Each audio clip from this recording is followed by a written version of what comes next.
C60च्या अधिकारी आणि जवानांसोबत मला तो घालवता आला आणि अनेक महत्त्वाचे कार्यक्रम हे देखील या निमित्ताने पार पडता आले। यामध्ये अहेरी ते गर्देवाडा बस जी जवळपास स्वातंत्र्यानंतर पहिल्यांदा धावते त्या बसचं उद्घाटन आपण केलं। त्याचप्रमाणे पेनगुंडाला नवीन आउटपोस्ट हे आपण सुरू केलं। कोणसरीमध्ये विविध प्रकल्पांचं उद्घाटन आणि भूमिपूजन केलं की ज्या प्रकल्पांमुळे गडचिरोलीला पुढच्या भविष्यामध्ये स्टील सिटीचा दर्जा मिळणार आहे। त्याचप्रमाणे आपलं जे नूतन हँगर आपल्याकडे हेलिकॉप्टरचं तयार झालंय त्याचं उद्घाटन आपण केलं। आणि यासोबत हा एक महत्त्वाचा कार्यक्रम म्हणजे C60च्या आपल्या ज्या अधिकाऱ्यांनी आणि जवानांनी सातत्याने विविध चकमकींमध्ये शौर्य दाखवत आपला डॉमिनन्स तयार केला आणि अनेक माओवाद्यांना न्यूट्रलाइज करण्याचं काम केलं। अशा आमच्या शूर अधिकारी आणि जवानांचा सत्कार हा करण्याचा एक अत्यंत महत्त्वाचा कार्यक्रम आत्ताच या ठिकाणी पार पडला। आणि त्यासोबत आपण पोलीस कॅलेंडर 2025चे प्रकाशन केलंय, ज्यामध्ये गेल्या वर्षभरात ज्या काही विविध उपक्रम आपले झालेले आहेत त्याची एक झलक आपल्याला पाहायला मिळते। मला या गोष्टीचा अतिशय आनंद आहे की आमच्या पोलिसांनी गडचिरोली जिल्ह्यामध्ये माओवाद हा जवळजवळ आता संपुष्टात आणण्याचं काम सुरू केलंय। उत्तर गडचिरोली आता माओवादापासून मुक्त झाली आहे आणि लवकरच दक्षिण गडचिरोली ही माओवादापासून मुक्त होईल याबद्दल माझ्या मनात कुठली शंका नाही। आज जे काही विविध उपक्रम पोलिसांच्या माध्यमातून जिल्हा प्रशासनाच्या माध्यमातून सुरू झाले त्याचा परिणाम असा आहे की गेल्या 4-5 वर्षामध्ये आपल्या गडचिरोलीतून एकही युवक किंवा युवती ही माओवादी संघटनेत सामील झाली नाही। किंबहुना महाराष्ट्रामध्ये माओवाद्यांचं रिक्रुटमेंट हे पूर्णपणे संपुष्टात आलेलं आहे। आणि मला असं वाटतं की हे जे कार्य पोलीस प्रशासन जिल्हा प्रशासन करू शकलं ते अत्यंत मोलाचं कार्य आहे की जनतेचा विश्वास माओवाद्यांवर नाही तर प्रशासनावर, आपल्या राज्यावर, आपल्या देशावर आणि आपल्या संविधानावर वाढतो आहे।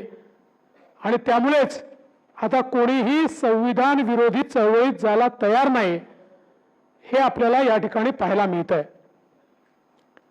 या सगळ्या काळामध्ये अनेक जहाल अशा माओवाद्यांना कंठस्नान घालण्यात आलं, त्यांना न्यूट्रलाइज करण्यात आलं, अनेकांना अटक करण्यात आली। आणि सगळ्यात महत्त्वाचं जर काही असेल तर ज्या प्रकारचे आत्मसमर्पण आता या ठिकाणी सुरू झाले आहेत, एक प्रकारे माओवादाची कंबर तोडण्याचं काम या आत्मसमर्पणांमुळे होत आहे। आजही जे आत्मसमर्पण झालंय 38 वर्षापासून या चळवळीमध्ये महत्त्वाची भूमिका निभावणाऱ्या तारक्का ज्या भूपतीच्या पत्नी आहेत, जी मंडळी महाराष्ट्रामध्ये किंवा गडचिरोली जिल्ह्यामध्ये नक्षलवाद रुजवण्यामध्ये अग्रणी आहेत, ज्यांनी मोठ्या प्रमाणात केडर निर्माण केले अशी सगळी मंडळी आता आत्मसमर्पण करतायत. मागच्याही काळात तसंच आत्मसमर्पण आपण बघितलं आणि आज त्यांच्यासोबत एकूण त्यांच्यासहित 11 लोकांचं आत्मसमर्पण हे आपण बघितलेलं आहे.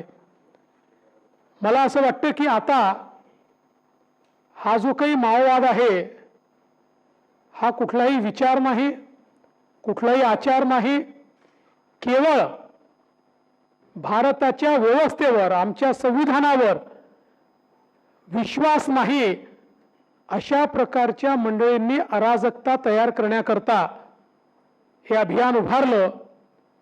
सुरुवातीच्या काळामध्ये काही लोक भरकटले, पण आज जे लोक या माओवादी गतिविधीमध्ये आहेत त्यांच्याही लक्षात येत आहे की न्याय मिळायचा असेल तर भारतीय व्यवस्थेतनं मिळेल, भारताच्या संविधानाने तयार केलेल्या संस्थातनं मिळेल. आणि म्हणून जसा विकास पुढे चाललेला आहे तसा माओवादाची पिछेहाट होताना आपल्याला पाहायला मिळते.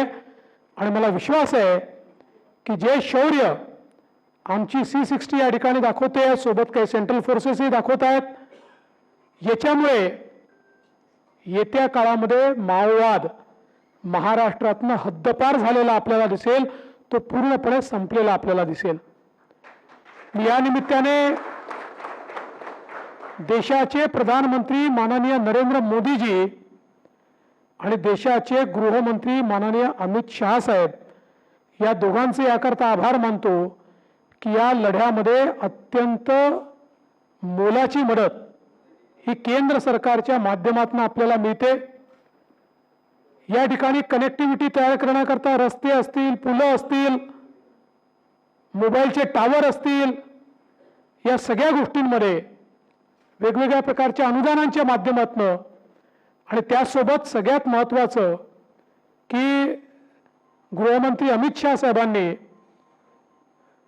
जे कोऑर्डिनेशन सुरू केलेलं आहे वेगवेगळ्या राज्यांमध्ये. आता माओवाद्यांशी लढत असताना राज्याच्या भिंती उरलेल्या नाहीत, सीमा उरलेल्या नाहीत.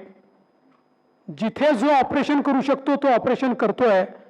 आपणही अनेक वेळा आपल्या सीमेच्या पलीकडे जाऊन अतिशय महत्त्वाची ऑपरेशन्स पूर्ण केलेली आहेत. इंटेलिजन्सचं शेअरिंग होत आहे. अनेक वेळा बाजूच्या राज्यांचे माओइस्ट ज्यावेळेस आपल्याकडे ट्रान्झिटला असतात त्यावेळी आपल्याला इंटेलिजन्स मिळतं, आपण त्यांच्यावर कारवाई करतो. त्यामुळे हे जे काही कोऑर्डिनेशन आता तयार झालेलं आहे यामुळे एकूणच सगळीकडे ही परिस्थिती आपल्याला पाहायला मिळते. शेवटी महाराष्ट्राने जरी माओवाद्यांवर त्या ठिकाणी पूर्ण डॉमिनन्स मिळवला तरी बाजूची राज्य जोपर्यंत त्या ठिकाणी तो डॉमिनन्स मिळवणार नाहीत तोपर्यंत ट्रान्झिट रूट म्हणून महाराष्ट्राचा उपयोग होईल किंवा वेगवेगळ्या प्रकारे होईल. आणि म्हणून हे कोऑर्डिनेशन अत्यंत महत्त्वाचं आहे. पण मला असं वाटतं की आज ज्या प्रकारे C60ने एक मॉडेल तयार केलेलं आहे ते आता देशातले इतर राज्य देखील स्वीकारतायत, हे मला असं वाटतं अत्यंत महत्त्वाचं आहे. आणि म्हणून आपल्या सगळ्या शूर जवानांचं, अधिकाऱ्यांचं मी मनापासून अभिनंदन करतो. या ठिकाणी आपलं जे गडचिरोलीचं पोलीस दल आहे या दलाने निश्चितपणे महाराष्ट्र सरकारची मान ही अभिमानाने उंचावलेली आहे. आणि म्हणून आपले पोलीस अधीक्षक निलोत्पल असतील, आपले सगळे त्यांच्यासोबतचे ॲडिशनल SP असतील, सगळे DYSP असतील, आपले सगळे पोलीस असतील, सगळी आपली रँक, आपले PI PSI जी रँक अँड फाईल आहे या सगळ्यांचं हे यश आहे. आणि म्हणून मी एवढंच सांगेन की या आपल्या पोलीस दलाचा आम्हाला निश्चितपणे अभिमान आहे. आणि आपण जे कार्य करता या कार्यामध्ये जी काही मदत राज्य सरकार म्हणून आम्हाला करता येईल ती मदत निश्चितपणे राज्य सरकार करत राहील. पूर्ण ताकदीनं आणि क्षमतेनं तुमच्या पाठीशी राज्य सरकार आणि राज्याचा गृह विभाग उभा राहील हा विश्वास मी व्यक्त करतो. आणि 2025च्या पहिल्या दिवशी एक नवीन पहाट आहे, एक नवीन सूर्य उगवलेला आहे. हा असाच पुढे जात राहिला पाहिजे आणि अशाच प्रकारे विकासाच्या दिशेने, सामाजिक सलोख्याच्या दिशेने, शांततेच्या दिशेने, औद्योगिकरणाच्या दिशेने गडचिरोलीची वाटचाल यापुढेही सुरू राहील हा विश्वास मी व्यक्त करतो. तारक्कांसहित ज्या सगळ्या केडरनी आत्मसमर्पण केलंय त्यांना विश्वास देतो की तुम्ही मार्ग भटकलेले होतात, आता सन्मार्गावर आले आहात. या सन्मार्गावर तुमचं पूर्ण पुनर्वसन हे केल्याशिवाय आम्ही थांबणार नाही. तुम्ही सन्मार्गाने चाला आणि इतरही जे भटकलेले लोक आहेत त्यांना संदेश द्या की खरा मार्ग हा भारताच्या संविधानाचा मार्ग आहे. त्या मार्गानेच विकास होऊ शकतो आणि म्हणून संविधान स्वीकारायला त्यांनाही प्रवृत्त करा अशा प्रकारची विनंती करतो. पुन्हा एकदा आपल्या सर्वांचं मनापासून अभिनंदन करतो आणि माझं बोलणं संपवतो. जय हिंद.